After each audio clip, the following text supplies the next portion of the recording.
First of all good morning to all of you. अपन देखते हैं भाई lecture number 5 properties of soil अपना चल रहा था, तो अपन जनरल प्रॉपर्टीज ऑफ सॉइल के बारे में पढ़ चुके थे ऑलरेडी। और अपन देखते हैं नेक्स्ट क्या, इंडेक्स प्रॉपर्टीज ऑफ सॉइल। पहली बात तो है कि इन दोनों प्रॉपर्टीज में अंतर क्या होता है। जनरल प्रॉपर्टीज कौन सी होती हैं, ये वो प्रॉपर्टीज होती है हमारी जो मैं आपको बता चुका हूं पहले, यूनिट वेट, जो उसकी खुद की प्रॉपर्टीज है जिनका यूज होता है अलग अलग इक्वेशंस के अंदर, हर जगह अपना यूज होता है। इंडेक्स प्रॉपर्टीज केवल वो सब जो प्रॉपर्टी हमने पढ़ी थी उनमें से कुछ होती हैं और कुछ अलग से भी होती हैं। तो इंडेक्स प्रॉपर्टीज हमारी वो प्रॉपर्टीज होती हैं जो सॉइल के क्लासिफिकेशन और आइडेंटिफिकेशन में काम में आती हैं। क्लासिफिकेशन का मतलब कि कौन सी सॉइल हमारी हार्ड है, कौन सी सॉफ्ट है। तो वो वाली सॉइल इतना नहीं बता पा रही थी, बात क्लियर है क्या नहीं, वो केवल बता पा रही थी डेंस कितनी है, कौन सी डेंस ज्यादा है, कौन सी कम है, ये चीजें बता पा रही थी। हमें देखना है कौन सी सॉइल ज्यादा प्लास्टिक है, कौन सी सॉइल हमारी बहुत ज़्यादा एक्टिविटी है उसके अंदर, कौन सी ज़्यादा श्रिंक करेगी, कौन सी स्वेल करेगी। तो मतलब उसके identification as well as classification में, पहचानने में और उसको क्लासिफाई करने में जिन प्रॉपर्टीज की सहायता हम लेते हैं उनको हम क्या बोलते हैं, इंडेक्स प्रॉपर्टीज। तो उसमें अपनी कौन कौन सी आती है वो मैं लिख देता हूं, उन सबको वन बाय वन पढ़ेंगे। तो पहले एक लाइन लिखते हैं, ये वो प्रॉपर्टीज होती हैं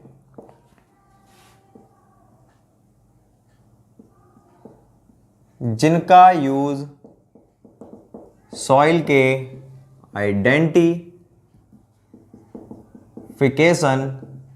व क्लासिफिकेशन में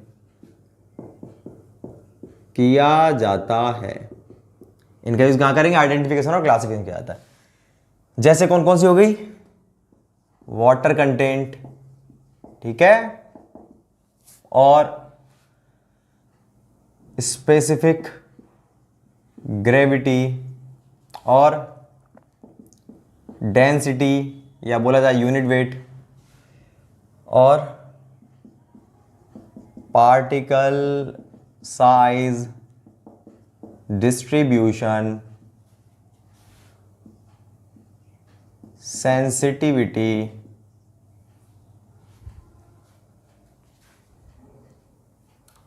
एक सेकेंड, कंसिस्टेंसी,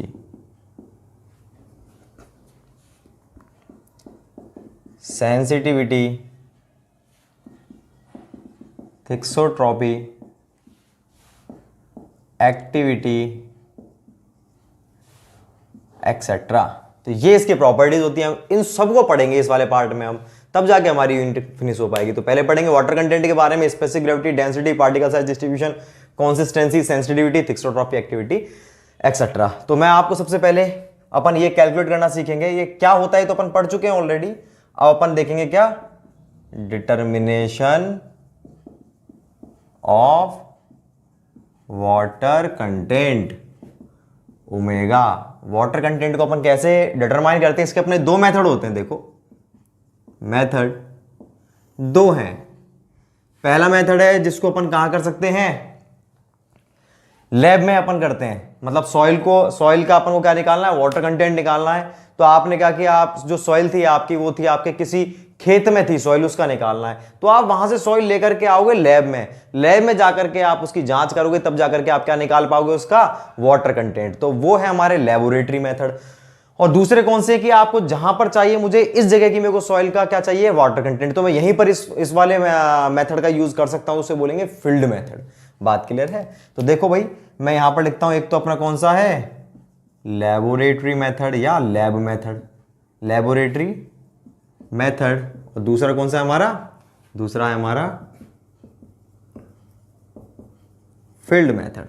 बात क्लियर है, दो मेथड हो गए। तो जो हमारा लेबोरेटरी मेथड है ये हमारे कौन कौन से हैं, ये अपने तीन हैं। पहला है हमारा ओवन ड्राइंग मेथड, दूसरा है हमारा पिक्नोमीटर मेथड, तीसरा है हमारा torsion balance method. Field method हमारे चार हैं। पहला है हमारा सैंड बाथ मेथड, दूसरा है हमारा अल्कोहल मेथड, तीसरा है हमारा रेडिएशन मेथड और चौथा है हमारा रेडियोमीटर, या बोला जाए कार्बन कार्बाइड मेथड। ये चारों फील्ड मेथड है। एक छोटी सी चीज आपको इंपॉर्टेंट चीज बताता हूं मैं कि ये तो वो मेथड जिनको लैब में ले जाकर के सॉइल को फिर टेस्टिंग करेंगे, ये वो मेथड जिनको आप वहीं पर परफॉर्म कर सकते हो। कहां पे? जिस जगह की आपको सॉइल की वाटर कंटेंट चाहिए। तो मेरे को किसी फील्ड में चाहिए सॉइल का वाटर कंटेंट, में वहां पर इन मेथड का यूज करके निकाल सकता हूं। लेकिन इन चारों के अंदर मान लीजिए, तो ये जो चारों मेथड है मैं कैसे यूज करूंगा? मैं उस फील्ड में गया, वहां से मैंने मिट्टी निकाली और उसके जहां से मैंने निकाली है ना, उसके आसपास में बैठ करके उनको परफॉर्म कर रहा हूं। मतलब मेरे को लैब नहीं जाना पड़ रहा। लेकिन इन चारों में भी ये वाला मेथड, ठीक है, ये कौन सा मेथड है? Radiation method. इसका तो मैं निकाल सकता हूं जो फील्ड है ना, फील्ड में एज इट इज उसी पोजीशन में। मतलब मान लीजिए ये मेरी सॉइल थी, और तो मैं क्या कर रहा हूं इस मेथड के लिए, ये सॉइल को निकाला और साइड में बैठ गया फील्ड में ही, तो फील्ड मेथड कहलाएगा। इसके लिए भी मैंने क्या किया? सॉइल को निकाला, साइड में बैठ गया, वहीं पे फील्ड मेथड है। इस वाले में भी क्या करूंगा? सॉइल को निकाला और वहीं फील्ड में बैठ गया, बैठ के कंडक्ट कर रहा हूं मैं, ये भी कौन सा है? मेरा फील्ड मेथड है। लेकिन अगर मैं बात कर रहा हूं रेडिएशन मेथड की, तो ये कौन सा मेथड है कि आपको सॉइल निकालने की जरूरत नहीं पड़ेगी, आप उस जमीन के अंदर ही निकाल दोगे। जमीन के अंदर ही परफॉर्म करके आपको सॉइल नहीं निकालने, सॉइल के साथ छेड़खानी नहीं कर रहे, नेचुरल जो उसकी पोजीशन है उस पोजीशन में ही आप इसको निकाल दोगे। तो ये जो रेडिएशन मेथड जो होता है ना हमारा, इसको बोलते हैं हम इन सिचु मेथड। ये फील्ड मेथड तो है ही है, लेकिन फील्ड में भी कौन सा है? इन सिचु मेथड। इन सिचु का मतलब क्या होता है? इन सिचु का मतलब होता है भाई एज इट इज उसी पोजीशन में। आपको बात क्लियर है कि नहीं? तो ये जो 1, 2 और 3 है ना, ये तीन चारों ही फील्ड मेथड है, फील्ड में परफॉर्म करेंगे। लेकिन इन चारों के अंदर ये जो 1, 2 और चौथा वाला ये तीनों क्या करेंगे? उसको निकाल करके फील्ड में अपन को परफॉर्म करना पड़ेगा। लेकिन ये जो तीसरा वाला है, ये क्या है? उस सॉइल के, उस फील्ड के अंदर ही आपको निकालना नहीं पड़ेगा, वहां के वहीं पे निकाल दोगे आप वाटर कंटेंट। कैसे निकालेंगे मैं आपको बताऊंगा, ठीक है भाई। अभी आप ये उतारो, अपन 1 बाय 1 इन सबको पढ़ते हैं, इन सभी को अपन 1 बाय 1 पढ़ते हैं। तो पहले अपन वाटर कंटेंट पढ़ेंगे, उसके बाद में अपन स्पेसिफिसिटी निकालना सीखेंगे, फिर डेंसिटी निकालना सीखेंगे, फिर पार्टिकल साइज डिस्ट्रीब्यूशन करेंगे, कंसिस्टेंसी। ये चारों पार्ट जो है, ये वाले जो पार्ट है स्टार्ट, ये बहुत थोड़े से लेंथी हैं, तो मैं इसमें आपको लिखाता हूं। देखो मैं इसे मिटाता हूं।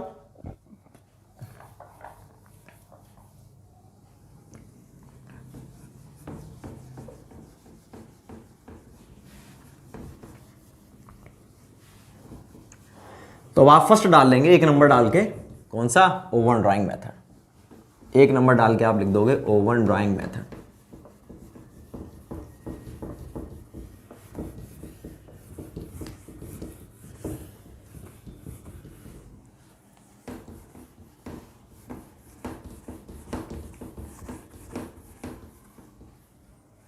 अब आप डालोगे 1 नंबर, वो है ओवन ड्राइंग मेथड। देखो भाई इसमें क्या करते हैं, आप पहले तो लेते हो एक container, empty container, empty container. इसका वेट कितना है? W1।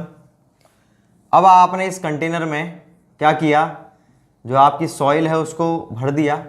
जिस सॉइल में क्या है? वाटर कंटेंट है, ये वाटर कंटेंट दिखा दिया मैंने। इस सॉइल को आपने डाल दिया, ठीक है। तो ये क्या है हमारा? कंटेनर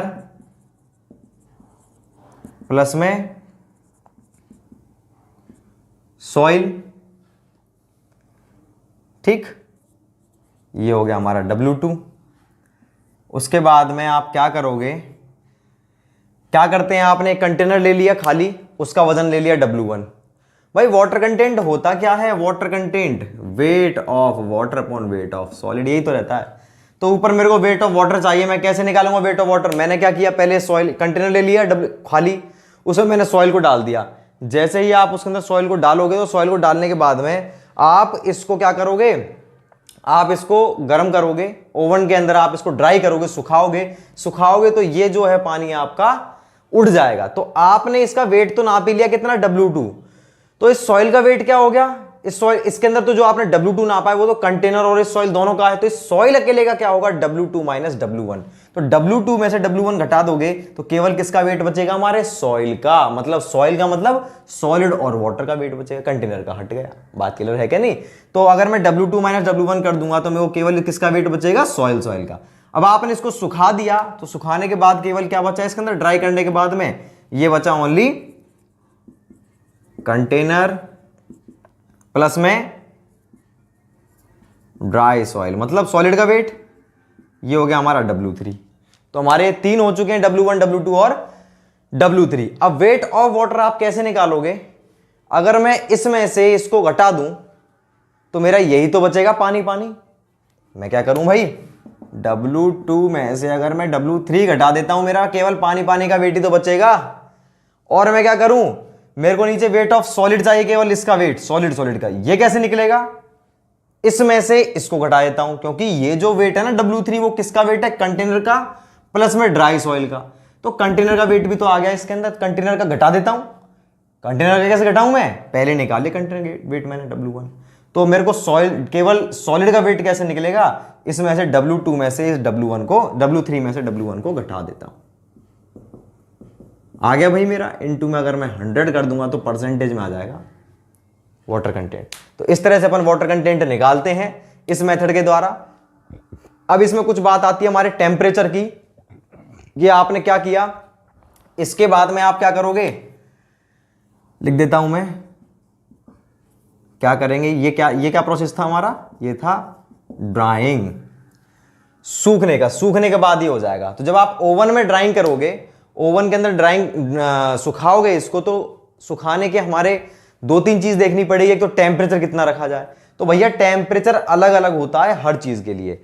अगर आप बात करते हो इनऑर्गेनिक सॉइल की, मतलब इनऑर्गेनिक सॉइल का मतलब क्या है, जिसके अंदर ऑर्गेनिक पार्टिकल्स नहीं है, मतलब किसी प्रकार के पेड़ पत्तियां और ऐसी चीज नहीं है, जो मैं आपको सॉइल बता चुका हूं ऑलरेडी फर्स्ट यूनिट के अंदर, ऐसी कोई चीज नहीं है जो क्या इजीली बायोडिग्रेडेबल हो, जो जिसको आपने बाहर रखा और उसको माइक्रो ऑर्गेनिज्म खत्म कर दें। तो ऐसी सॉइल नहीं है, उसके अंदर पीट हुई, मक हुई, गंबो, इस प्रकार की कोई सॉइल नहीं है हमारी, केवल इनऑर्गेनिक है, मतलब या तो बजरी है मान लीजिए।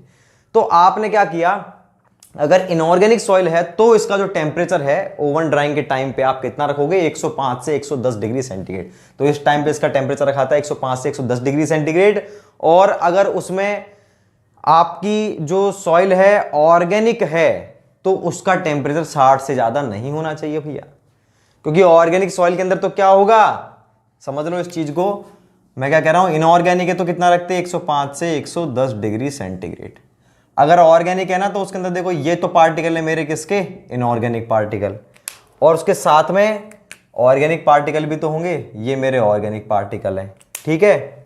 और ये जो है मेरा ये है मेरा पानी, ठीक। तो देखो क्या होगा, अगर आपने 60 से ज्यादा किया टेम्परेचर तो ऑर्गेनिक पार्टिकल ये काले वाले जो हैं इनऑर्गेनिक वो तो रहेंगे ही, वो तो चाहे कितना टेम्परेचर करो तब तक वो रहेंगे। पत्थर थोड़ी उड़ जाता है, कितना ही गर्म कर लो नहीं उड़ेगा। लेकिन अगर आपने 60 से ज्यादा किया तो जो रेड वाले हैं, रेड का मतलब क्या है हमारे ऑर्गेनिक पार्टिकल, मतलब पत्तियां ये सब चीजें, तो रेड वाले पार्टिकल जो हैं ये उड़ने लग जाएंगे। तो जब ये उड़ जाएंगे तो हम क्या सोचेंगे कि हम तो इसको पानी में ही काउंट करेंगे। देखो ना आप, इसके अंदर अगर हमारे ये पार्टिकल और मान लो ऑर्गेनिक भी होता तो जब आप सुखाओगे 60 से ज्यादा पे तो वो भी उड़ गए तो इसका कम हो गया वेट, तो आप क्या मानोगे कि वो हमारा पानी था, जबकि वो पानी नहीं था, वो क्या था हमारा, वो तो हमारे ऑर्गेनिक पार्टिकल थे। तो इसलिए अपन क्या करते हैं 60 से ज्यादा नहीं रखते हैं, जिससे कि हमारे जो ऑर्गेनिक पार्टिकल है वो ना उड़ पाए, वो इवेपोरेट ना हो जाए। तो ये हमारे ऑर्गेनिक के लिए टेम्परेचर था। अब बात करते हैं जिस सॉइल के अंदर अगर हमारे क्या है जिप्सम की मात्रा ज्यादा है, उसके लिए टेम्परेचर अपन 80 डिग्री से ज्यादा नहीं रखते। क्यों नहीं रखते, अगर जिप्सम उसके अंदर मिला हुआ है तो अगर आपने 80 से ज्यादा रख दिया टेम्परेचर तो उसका ऑक्सीडेशन हो जाता है, वो भी उड़ जाएगा, ठीक है ना, वो टूट करके उड़ जाएगा।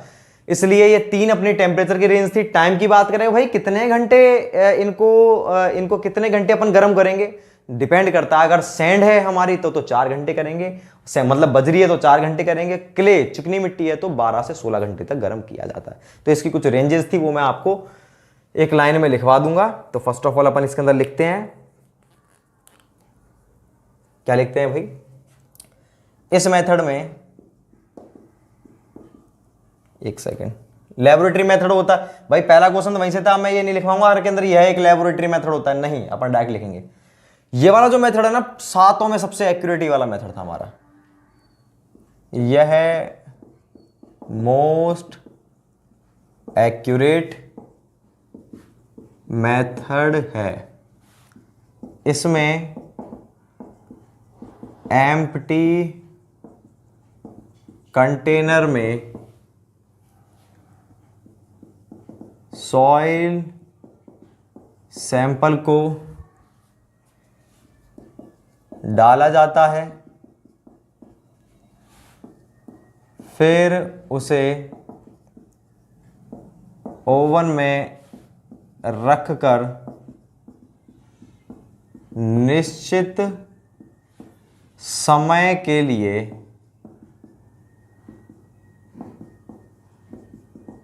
पर्टिकुलर टेम्परेचर पर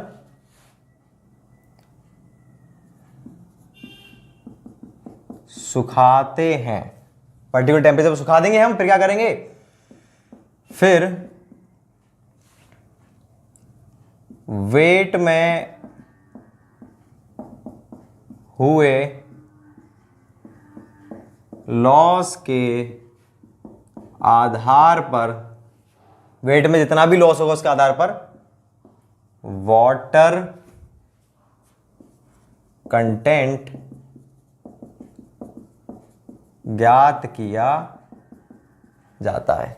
ठीक है भाई, इसमें एक लाइन लिख देता हूं मैं। इसमें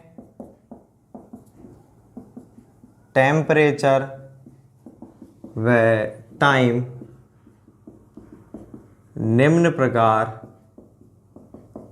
रखते हैं। टेम्परेचर टाइम कैसे रखते हैं, तो देखो भाई, इसको मैं यहां लिख देता हूं, ठीक है ना। टेम्परेचर टाइम को आप तो इसके नीचे उतारोगे, ये डायग्राम मत उतारना अभी, डायग्राम मत उतारना अभी, इसके नीचे आपको ये लिखना है।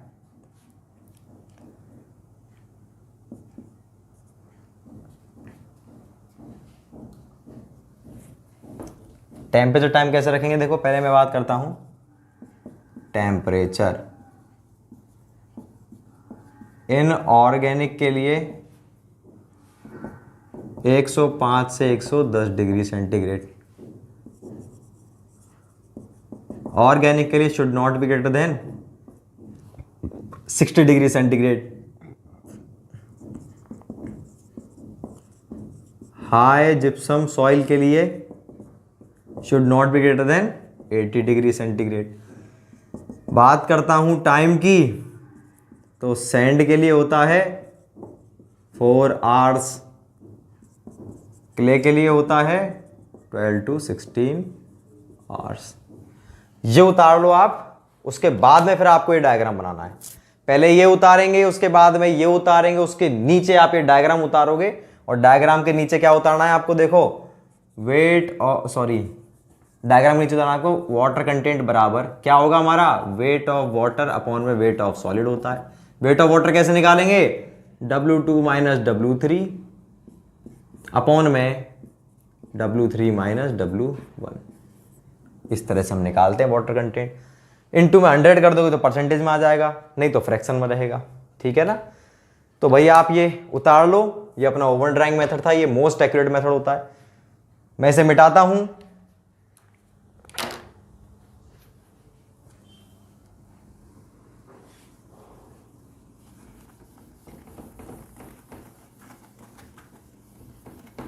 लेकिन ये जो मेथड है ये बहुत ज़्यादा टाइम लेता है, इसलिए अपन इसका यूज इतना नहीं करते।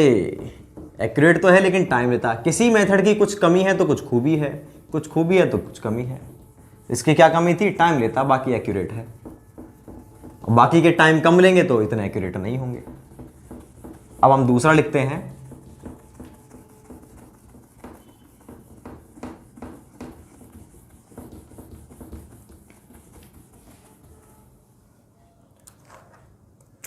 दूसरा है हमारा कौन सा,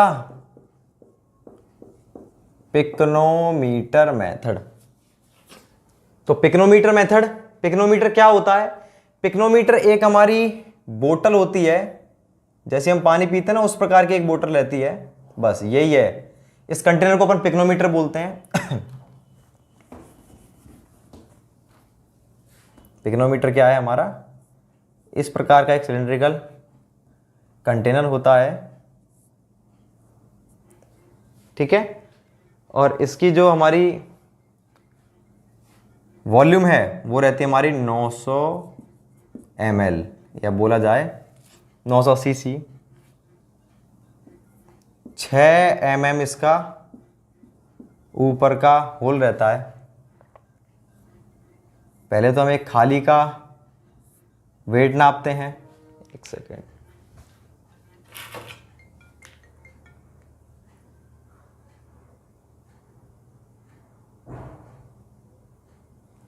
खाली का हम वेट नापते हैं।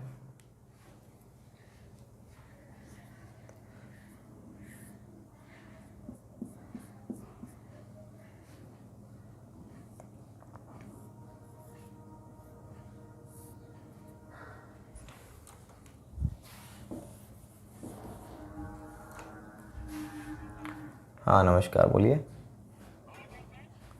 अभी थोड़ा सा टाइम लग जाएगा मेरे को यार। आप कहाँ पर हो अभी? हाँ तो मैं अभी फ़ोन कर दूंगा आपको 1 घंटे में, है ना? ठीक है ठीक है ठीक, मैं फ़ोन कर दूंगा तभी चलना। ठीक।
देखो भाई, 6 mm इसका डायमीटर होता है ऊपर होल का।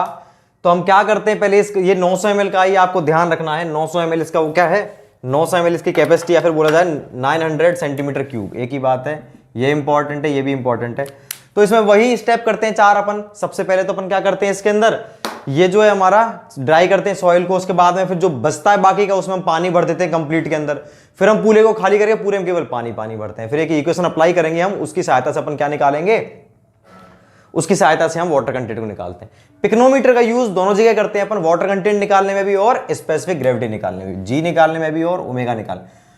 अगर हम ओमेगा निकाल रहे हैं तो कंडीशन ये है कि हमें उस सॉइल की जी पता होनी चाहिए। अगर आप जी निकाल रहे हो तो ये कंडीशन है कि उसका ओमेगा पता होना चाहिए। क्यों? क्योंकि इक्वेशन वही है हमारी सेम, और उस इक्वेशन के अंदर दोनों ही चीजें आएंगी, ओमेगा भी आता है और जी भी आता है। अगर आप ओमेगा कैलकुलेट कर रहे हो तो इसका मतलब सिंपल सी बात है, जी पता होना चाहिए। अगर आप जी कैलकुलेट कर रहे हो तो सिंपल सी बात है, ओमेगा पता होना चाहिए। बात क्लियर है क्या नहीं? तो अपन इस तरह से देखते हैं। तो आपको मैं हेलो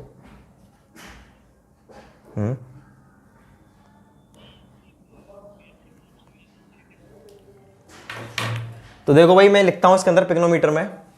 पिक्नोमीटर जो होता है हमारा, ये भी लेबोरेटरी है, लेकिन ये क्या है, उससे जल्दी रिजल्ट देता है अपन को, क्विक, 10 से 20 मिनट के अंदर। ठीक है ना? इसकी मैं आपको इक्वेशन वगैरह भी बताऊंगा। आपको मैं इसकी इक्वेशन बताऊंगा। सबसे पहले अपन लिखेंगे इसके अंदर पिक्नोमीटर में 1-2 लाइन है। क्या लिखेंगे, यह मेथड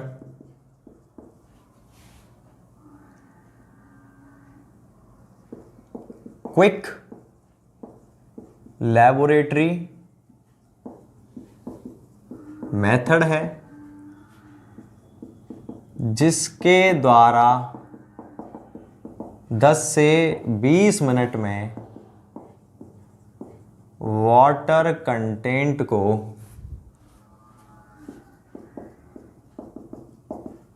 ज्ञात किया जाता है।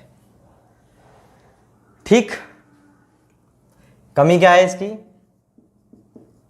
इसके द्वारा केवल उन सॉइल का वाटर कंटेंट ज्ञात कर सकते हैं जिनकी स्पेसिफिक ग्रेविटी पहले से पता हो। क्लियर है बात? जिनकी स्पेसिफिक ग्रेविटी पहले से ही पता हो, केवल उनका ही वाटर कंटेंट अपन ज्ञात कर सकते हैं। और क्या बात है इसकी? पिक्नोमीटर क्या होता है? पिक्नोमीटर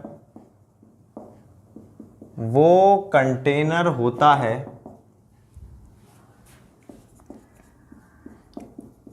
जिसकी वॉल्यूम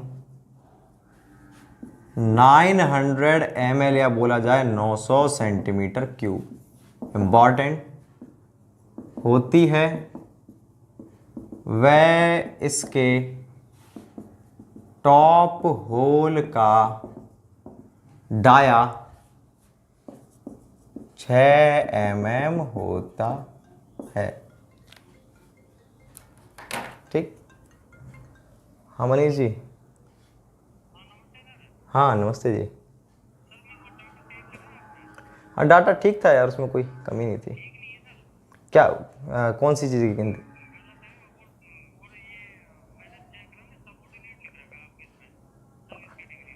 अच्छा सबऑर्डिनेट स्टेट सर्विस।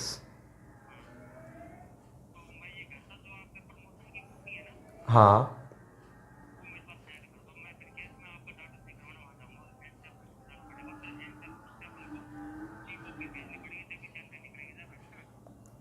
चलो ठीक है ठीक है ठीक है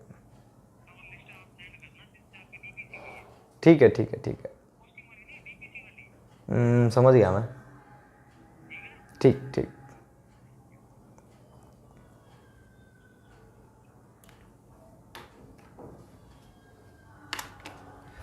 तो देखिए भाई 6 mm होता है, तो इस तरह से हम निकालते हैं। आप इसको उतार, अब देखो ये जो मैंने आपको डायग्राम बनाया इसकी सहायता से हम कैसे निकालेंगे वाटर कंटेंट को। इसको निकालने का सीधा तरीका है, ये इन चारों चीजों को, ये किसका वेट है? हमारे एम्प्टी पिक्नोमीटर का वेट है। ये किसका है? उसमें आपने ड्राई है, मतलब कंटेनर प्लस में dry soil plus container plus water है। ये है केवल कंटेनर और वाटर। तो कैसे निकालते हैं हम? W2 माइनस W1 अपॉन में W3 माइनस W4 इंटू में G माइनस 1 अपॉन में G इंटू में G minus 1 upon G minus 1 और है उसके एंड में। इस तरह से हम इसको निकालते हैं। तो ये जो हमारा कंप्लीट था, ये क्या था हमारा? इस तरह से हम वाटर कंटेंट निकालते हैं। अब आपको इसमें साफ साफ दिख रहा है G भी आ रहा है, ओमेगा भी आ रहा है। अगर मुझे वाटर कंटेंट निकालना तो ये पता होना चाहिए, अगर मैं स्पेसिफिक ग्रेविटी निकाल रहा हूं तो मुझे ये पता होना चाहिए। सीधी सी बात है। तो इसका यूज दोनों जगह करते हैं अपन। इसके नीचे अपन लिख देंगे एक नोट में डाल करके, तो आप ये उतार दो। ये हमारा पिक्नोमीटर था, इसमें एक नोट और लिख देंगे, पिक्नोमीटर के द्वारा स्पेसिफिक ग्रेविटी को भी ज्ञात किया जाता है। स्पेसिफिक ग्रेविटी को भी ज्ञात किया जाता है। इसके द्वारा अपन स्पेसिफिक ग्रेविटी को भी ज्ञात कर सकते हैं। मैं इसको मिटाता हूं भाई। तो ये अपना दूसरा मेथड था, पिक्नोमीटर मेथड। तीसरा मेथड जो है हमारा वो है टॉर्जन बैलेंस मेथड। वो भी लेबोरेटरी को अपन एक साथ कर लेते हैं। तीसरा है हमारा टॉर्जन बैलेंस मेथड।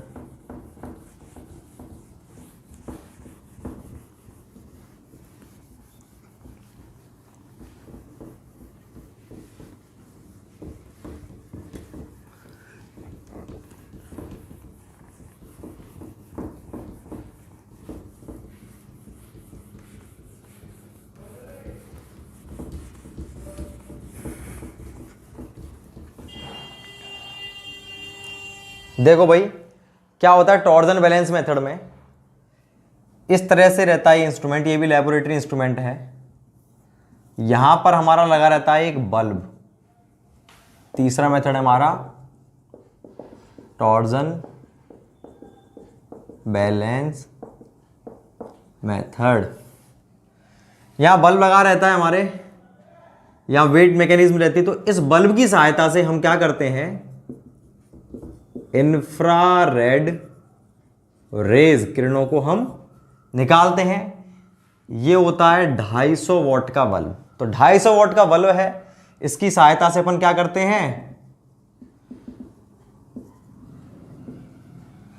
उसकी सहायता से इंफ्रारेड जो रेज हैं किरणों को अपन निकालते हैं। जब वो किरणें निकलती हैं तो ये जो सॉइल है, उस सॉइल के पार्टिकल, सॉइल के अंदर जो हमारे वाटर कंटेंट है उनसे वो टच होती है, टच होकर के किरणें क्या जाएंगी, यहां तक पहुंचेंगी। जब वो जो पानी के पार्टिकल उससे जब वो जैसे जैसे किरणें क्या करेंगी, उससे कॉलिजन करेंगी, उससे टकराएंगी, तो उनकी एनर्जी क्या होती चली जाएगी, लॉस होती चली जाएगी। अब क्या होता है कि हम पहले से ही कैलिब्रेट करके रखते हैं। कैलिब्रेशन का मतलब समझ लेना, बार बार आएगा ये वर्ड कैलिब्रेट। कैलिब्रेट का मतलब क्या होता है भाई, देखो मैं सब्जी वाले की दुकान पे गया, ठीक है, अब मुझे 2 किलो सब्जी, मुझे 4 किलो सब्जी चाहिए थी, 4 किलो सब्जी चाहिए थी। ध्यान से सुन लेना इस चीज को, कैलिब्रेशन बार बार आएगा। मुझे 4 किलो आलू चाहिए थे, मैं गया उसके पास केवल बेचारे के पास 1 किलोग्राम का वॉट था। तराजू था ऐसे, 1 किलोग्राम का वॉट था, उसने 1 किलोग्राम का वॉट रख दिया यहाँ पे, और फिर उसने क्या कर दिया, आलू तौल दिए। कितने तुले, 1 किलोग्राम। मुझे कितने चाहिए, 4, तो वो 4 बार करेगा, क्या करेगा, 1 किलोग्राम 1 किलोग्राम। उसने क्या करा, 1 किलोग्राम तौल लिया, उसने 1 किलोग्राम यहां पर रख दिए। तो अब यहां पर क्या रखा हुआ है, 1 किलोग्राम का वॉट है और 1 किलोग्राम आलू है। तो आप 1 किलोग्राम इसको क्या मान रहे हो, वॉट मान रहे हो कि नहीं मान रहे हो, इसको आपने बाट मान लिया, इसी को आप बाट मान रहे हो। तो अब ये कितना हो गया, 2 किलोग्राम हो गया। अब यहां पर आप जो आलू रखोगे उसका वजन कितना हो जाएगा, 2 किलोग्राम। तो टोटल कितना हो गया, ये 3 किलोग्राम हो गया। अब आपको मतलब क्या है, 4 बार करने की जरूरत नहीं पड़ेगी, आपको केवल 3 बार में आपका काम चल जाएगा।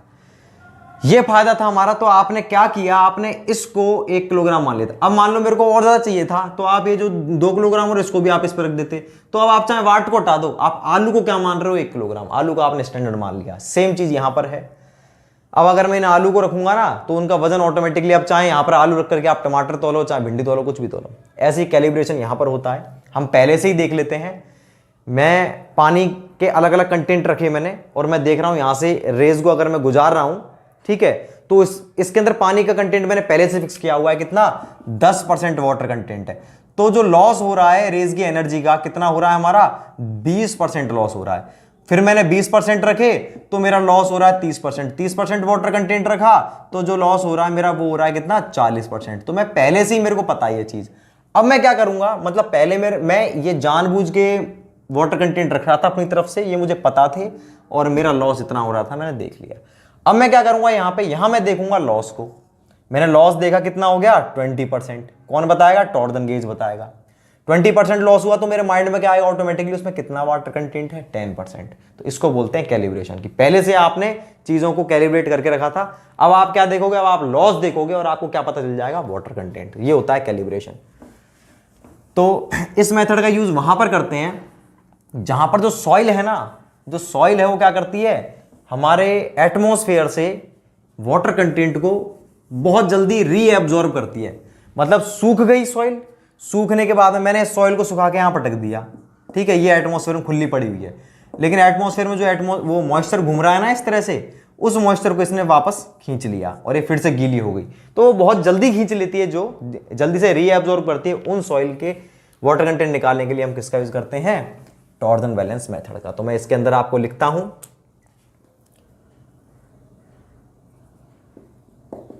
इस मेथड में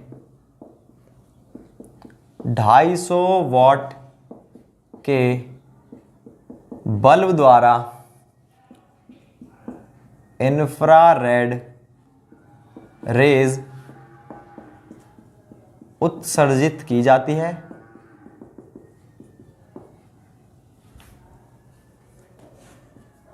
जब ये रेज सॉइल में प्रेजेंट वाटर कंटेंट से टकराती हैं तो इनकी एनर्जी में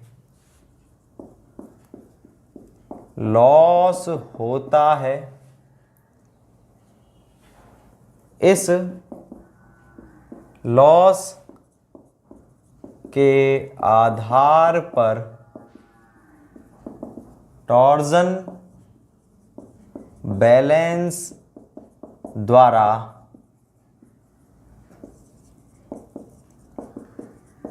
वाटर कंटेंट ज्ञात किया जाता है।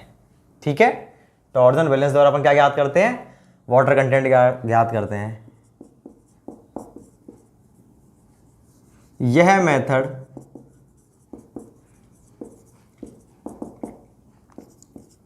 उन सॉइल के लिए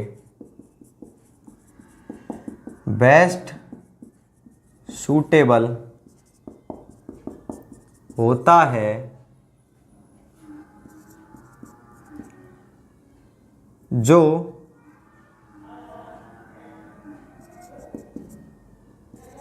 एटमॉस्फेयर से वाटर कंटेंट को जल्द ही रीएब्जॉर्ब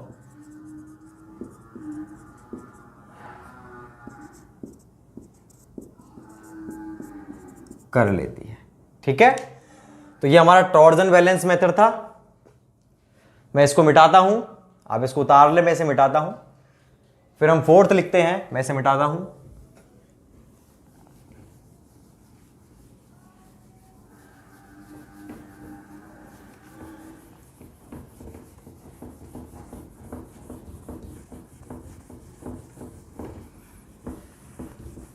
फोर्थ है हमारा sand bath method. Sand bath method क्या होता है? सैंड बाथ कुछ नहीं, हमारा पतीला मान लो, उस पतीले में आपने क्या रख दिया, जैसे मूंगफली नहीं होती, मूंगफली को अपन भूनते हैं, आपने देखा होगा, उसमें बजरी रहती है और मूंगफली रहती है, ऐसी भट्टी टाइप की रहती है, कुछ नहीं, फील्ड मेथड होता है हमारा ये।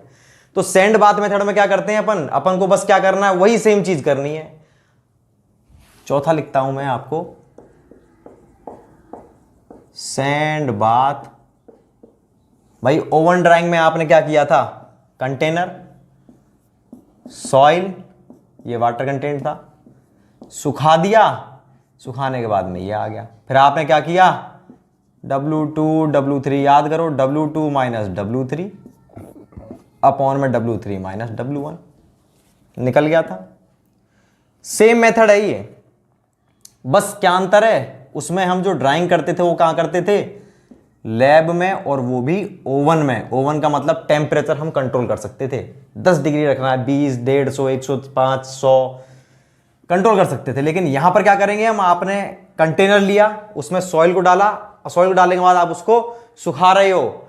बजरी थी, बजरी को आपने वही मूंगफली वाला वो रहता है ना, उसमें आप पतीले में डाल करके आप इस तरह से यूं हिला ला करके आप उसको मॉइस्चर कंटेंट को आप गायब कर रहे हो, बिल्कुल सुखा रहे हो, वो होता है सैंड बाथ मेथड। तो बताओ वहां पर टेम्परेचर पर कोई कंट्रोल है क्या? कोई कंट्रोल नहीं है टेम्परेचर पर। टेम्परेचर पर कंट्रोल नहीं है, इसका मतलब क्या है आपके माइंड में? इसका मतलब ये आया कि जहां पर टेम्परेचर पर कंट्रोल चाहिए था उन सॉइल के लिए तो ये सूटेबल है ही नहीं। जैसे कि ऑर्गेनिक सॉइल, जहां पर 60 डिग्री से ज्यादा नहीं होना चाहिए, यहां तो हो गया 60, उड़ गए पत्ते। 80 डिग्री से ज्यादा नहीं होना चाहिए जिप्सम वाले में, 80 से ज्यादा हो गया, तो वहां पर ये सूटेबल नहीं होता। तो ये हमारा देसी जुगाड़ कह सकते हैं इसको अपन। इसको आप भी निकाल सकते हो वाटर कंटेंट को, ऐसे वाटर कंटेंट तराजू ले जाओ, पतीला, एक वो कढ़ाई ले जाओ और फील्ड में जाके बैठ जाओ, पहले वजन नाप लो उसका, उसके बाद में नाप लो वाटर कंटेंट, आप निकाल दोगे तुरंत ही। तो ये हमारा देसी तरीका होता है एक तरह से। तो मैं इसमें लिखता हूं, इसकी कमी क्या है भाई? ऑर्गेनिक के लिए और हाई जिप्सम कंटेंट सॉइल के लिए सूटेबल नहीं है। यह मेथड भी ओवन ड्राइंग मेथड की तरह है, लेकिन यहां सॉइल की ड्राइंग ओवन में ना करके सैंड बाथ में, सैंड बाथ का मतलब मैंने आपको बता दिया, कढ़ाई टाइप की रहती, सैंड बाथ में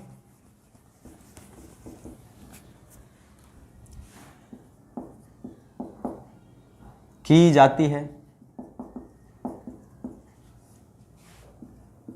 जिसमें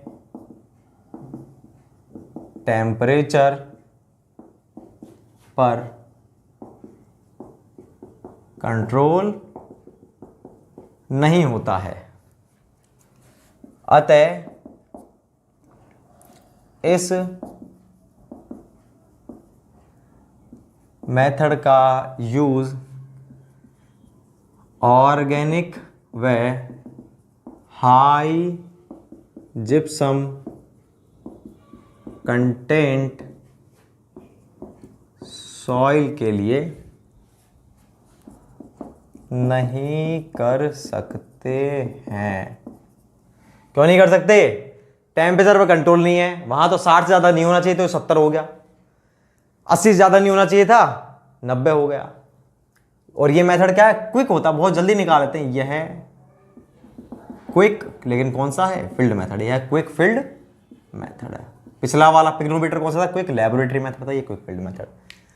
उतार दो भाई। इस तरह से अपन निकालेंगे वाटर कंटेंट को। अपन इक्वेशन उसी का यूज करेंगे। ये चौथा था हमारा। पांचवा देखते हैं। पांचवा है हमारा अल्कोहल मेथड। ये क्या होता है? इसमें कुछ नहीं, इसमें अपन जो हमारी सॉइल होती है, सॉइल में हम स्पिरिट मतलब अल्कोहल को डाल देते हैं, जिससे हमारी जो रेट ऑफ इवापोरेशन है, पानी के उड़ने की दर बहुत ही ज़्यादा हो जाती है। बहुत जल्दी, बहुत तेज़ी से उड़ने लगता है पानी। जितना तेज़ी से उड़ जाएगा उतना ही जल्दी से हमको रिजल्ट मिल जाएगा। ठीक है ना? लेकिन इसका यूज भी, इसमें भी कोई कंट्रोल नहीं होता। किस पर कंट्रोल? ये भी इसी की तरह है हमारा सेम, बस इसके अंदर अल्कोहल मिला दो आप। सेम मेथड है, अल्कोहल मिला दो। इसमें भी कोई कंट्रोल नहीं होता, इसलिए इसका यूज अपन ऑर्गेनिक और हाई जिप्सम में नहीं करते। तो इसमें मैं लिखता हूं, यह मेथड भी सैंड बाथ की तरह है। यह मेथड भी, ये किसकी तरह है? सैंड बाथ मेथड की तरह है, जिसमें स्पिरिट मतलब अल्कोहल को मिलाया जाता है, जिससे अल्कोहल मिलाने से क्या होता है? जिससे रेट ऑफ इवेपोरेशन बढ़ जाती है। रेट ऑफ इवेपोरेशन बढ़ जाती है। उड़ने की दर क्या हो जाती है? बढ़ जाती है। और रिजल्ट क्विकली प्राप्त होते हैं। ठीक है? इस मेथड में भी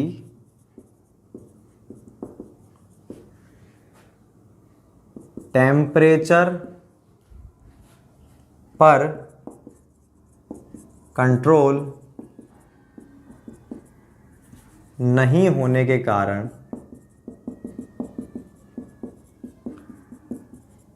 इसका यूज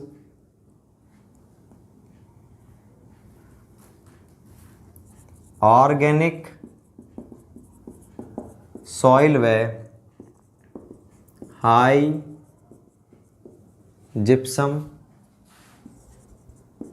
कंटेंट सॉइल के लिए नहीं किया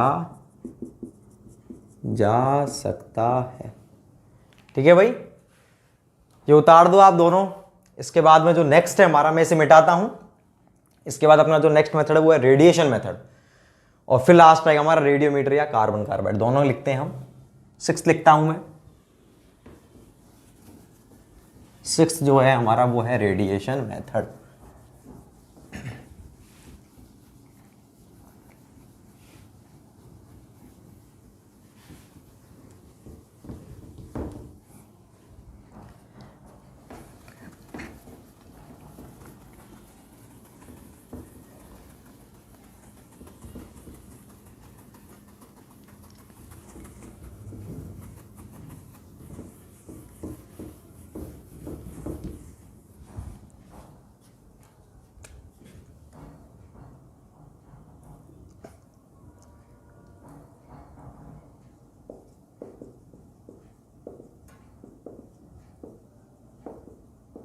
रेडिएशन मेथड।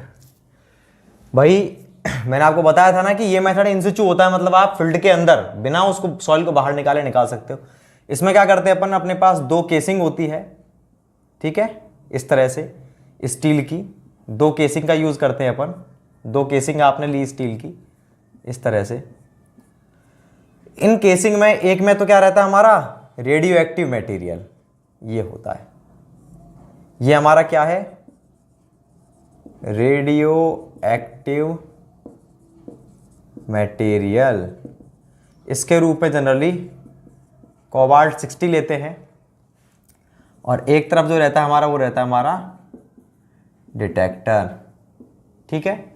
तो आप क्या करते हो, रेडियो एक्टिव मटेरियल दो केसिंग ले ली, उन दोनों ही केसिंग को आपने क्या किया, उन दोनों ही केसिंग को आपने, एक केसिंग तो ये है, एक केसिंग ये, दोनों केसिंग को आपने यूं घुसा दिया किसमें, फील्ड के अंदर, जहां पर आपको वाटर कंटेंट चाहिए सॉइल के अंदर, आप सॉइल को बाहर नहीं निकालना चाह रहे। जैसे ही आपने यहां डाला तो एक केसिंग के अंदर तो है रेडियो एक्टिव मटेरियल जो क्या करेगा, न्यूट्रॉन्स निकालेगा, और उसके रूप में जनरली कोबाल्ट 60 का यूज करते हैं। दूसरी तरफ है हमारा डिटेक्टर जो न्यूट्रॉन को प्राप्त करेगा। अब क्या होता है, सेम वही टॉर्सन बैलेंस की तरह, वहां इंफ्रारेड थी, यहाँ न्यूट्रॉन्स है। तो यहां से आपने निकाला तो क्या होता है, जैसे ही ये न्यूट्रॉन्स हमारे किससे टकराएंगे, वाटर कंटेंट से टकराएंगे, तो उनकी एनर्जी धीरे धीरे खत्म होती चली जाएगी। तो यहां पहुंचते पहुंचते, डिटेक्टर के पास पहुंचते पहुंचते उनकी एनर्जी खत्म, जितना ज्यादा वाटर कंटेंट होगा उतनी ज्यादा एनर्जी खत्म होगी। तो एनर्जी में हुए लॉस के आधार पर ही अपन क्या निकालते हैं, वही कैलिब्रेट करके रखते हैं, और एनर्जी में जो लॉस होता है उसके आधार पर हम क्या निकालते हैं, वाटर कंटेंट को निकालते हैं। बात क्लियर है। तो ये होता है हमारा कौन सा मेथड, ये होता है हमारा, इस तरह से हमारे क्या निकल रहे हैं, ये निकल रहे हैं न्यूट्रॉन्स। ये मेथड होता है हमारा रेडिएशन मेथड। इसका आपको चीज क्या ध्यान रखनी है, एक तो कौन सा मेटल यूज करते हैं, और दूसरे पॉइंट आपको याद रखना है किसके लिए सूटेबल है, इन सिचु कंडीशन के लिए। इन सिचु का मतलब होता है एज इट इज, नेचुरल जो उसकी स्टेट है, नेचुरल पोजीशन। तो मैं लिखता हूं इसे,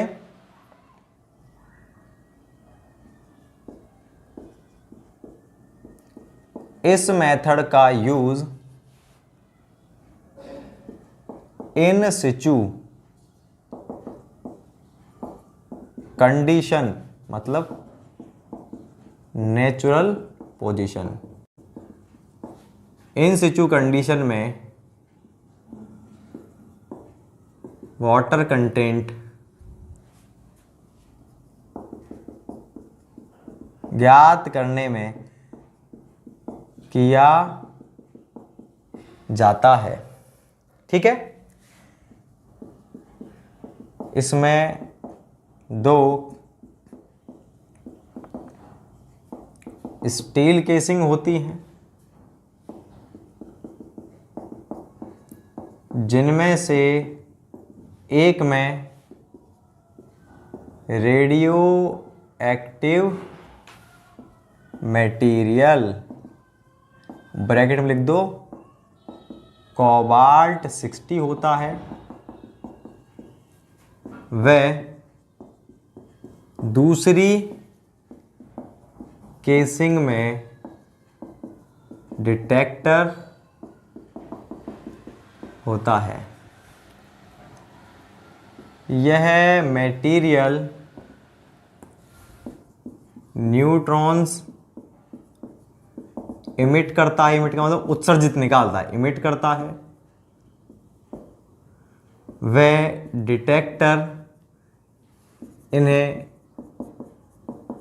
प्राप्त करता है। वाटर कंटेंट से टकराने पर न्यूट्रॉन्स की एनर्जी लॉस होती है,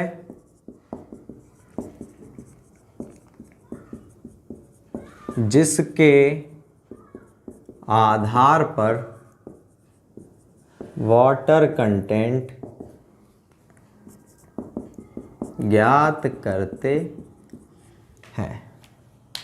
ये होता है हमारा मेथड, रेडिएशन मेथड। आपको यहां पर एक तो ये चीज ध्यान रखनी है और एक ये चीज ध्यान रखनी है, दो चीज इंपॉर्टेंट है बस इस मेथड के लिए। सिक्स के बाद अब हम सेवंथ देखते हैं, आप इसको उतारो। लास्ट मेथड हम देखते हैं रेडियोमीटर मेथड या फिर कार्बन कार्बाइड मेथड। मैं इसे मिटाता हूं।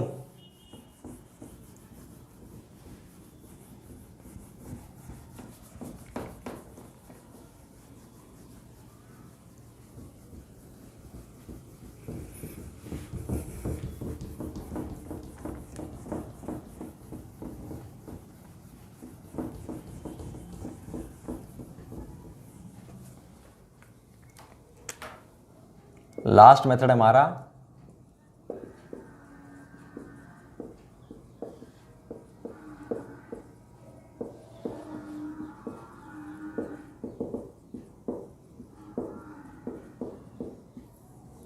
देखो भाई, इस मेथड में क्या होता है, कुछ नहीं। इस मेथड में जो हमारी सॉइल थी ना, ये सॉइल में आप क्या कर देते हो, इस सॉइल में ये हमारी प्लेट लगी हुई है ऊपर, इस सॉइल में आप कैल्शियम कार्बाइड CaC2 मिला देते हो। जैसे ही आप CaC2 मिलाते हो ना, आपने क्या किया, CaC2 मिला दिया। CaC2 किससे, उसके अंदर मॉइस्चर कंटेंट मतलब पानी है, पानी से मिलते ही क्या करता है ये हमारा C2H2 बनाता है, एसिटिलीन बनाता है, एसिटिलीन गैस, ठीक है। और बाकी CaOH का होल ट्वाइस, तो हमारी ये एसिटिलीन गैस बनती है।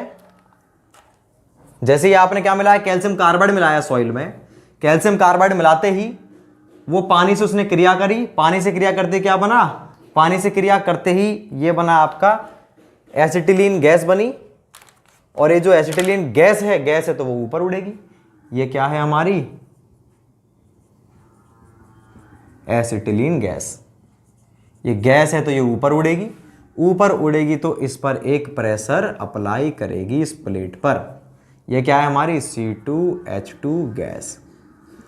जैसे ही इस पर प्रेशर अप्लाई करेगी इस प्लेट पर, तो इस प्रेशर के आधार पर अपन क्या ज्ञात करेंगे, वाटर कंटेंट।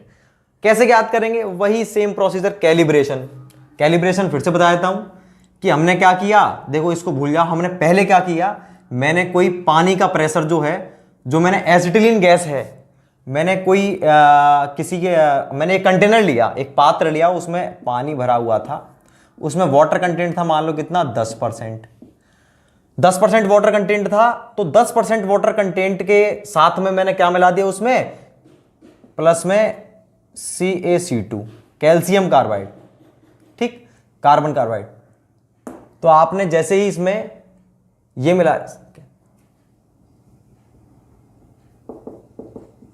तो देखो आपने जैसे ही इसके अंदर क्या मिलाया, जैसे ही आपने CaC2 मिलाया इसके अंदर, CaC2 मिलाते ही क्या हो गया, एक सेकेंड, जैसे ही आपने इसमें CaC2 मिलाया, मैं कैलिब्रेशन बता रहा था, सॉरी, आपको कैलिब्रेशन में आपको बता रहा था। जैसे ही आपने इसमें क्या किया, CaC2 आपने इसके अंदर मिलाया, कैल्शियम कार्बाइड आपने इसके अंदर मिलाया, इसको मिलाते ही 10% के साथ मिलकर के उसने प्रेशर एक्सर्ट किया, कितना, 10 न्यूटन पर mm²। मान लीजिए कि मेरे पास पानी था, वो मेरे को पहले से पता था उसमें कितना वाटर कंटेंट है, 10%, उसमें मैंने CaC2 मिलाया, उससे गैस बनी कौन सी, C2H2, और गैस बनते ही उसने पात्र पर कितना प्रेशर डाला, 10 न्यूटन पर mm²।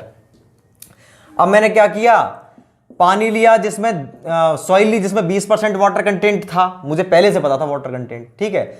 ये वाटर कंटेंट लेकर के मैंने उसमें CaC2 को मिलाया, और CaC2 मिलाने पर जो प्रेशर आया मेरा 20 आया, 30 को मिलाने पर 30 आया। मतलब मेरे पास एक टेबल बन चुकी है, किसकी, ओमेगा और पी की। इतने ओमेगा के लिए इतने पी था, इतने के लिए इतने, इतने के लिए इतने।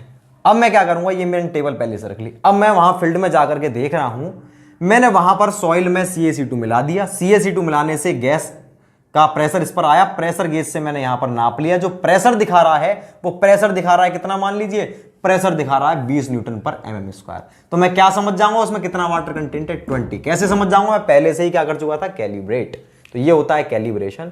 इस तरह से इस मेथड के अंदर निकालते हैं हम। तो इस मेथड में भाई पिछले दो मेथड टॉर्जन बैलेंस, और उसमें तो हम एनर्जी में लॉस के आधार पर निकाल रहे थे, और इसके अंदर प्रेशर के आधार पर, ठीक है ना, इसमें हम प्रेशर के आधार पर निकालते हैं। अब मैं आपको ये लिखवा देता हूं, इस मेथड में क्या करते हैं, इसमें सॉइल में कैल्शियम कार्बाइड CaC2 मिलाया जाता है जो सॉइल में प्रेजेंट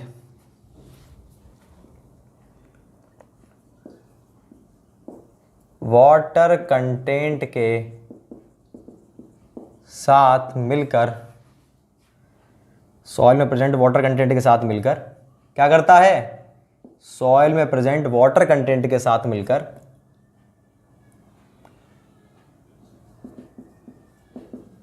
एसिटिलीन गैस बनाता है। यह गैस कंटेनर की टॉप सरफेस पर प्रेशर उत्पन्न करती है। ठीक है भाई, इस प्रेशर के कैलिब्रेशन क्या होता है? I have already told you. Calibration के आधार पर वाटर कंटेंट ज्ञात करते हैं। ठीक है भाई, तो ये होता है हमारा कौन सा मेथड? ये था हमारा कैल्शियम कार्बाइड मेथड। अब मैं आपको मोटा मोटा बता दूं, आपको जितने भी मेथड थे ना, सबसे बेस्ट मेथड था हमारा oven drawing method, accurate method. सबसे एक्यूरेट मेथड कौन सा था? Oven drawing method. क्यों? एक्यूरेट रिजल्ट आते हैं उसमें। बिल्कुल सही बात है, बहुत सावधानी से होता है इसलिए।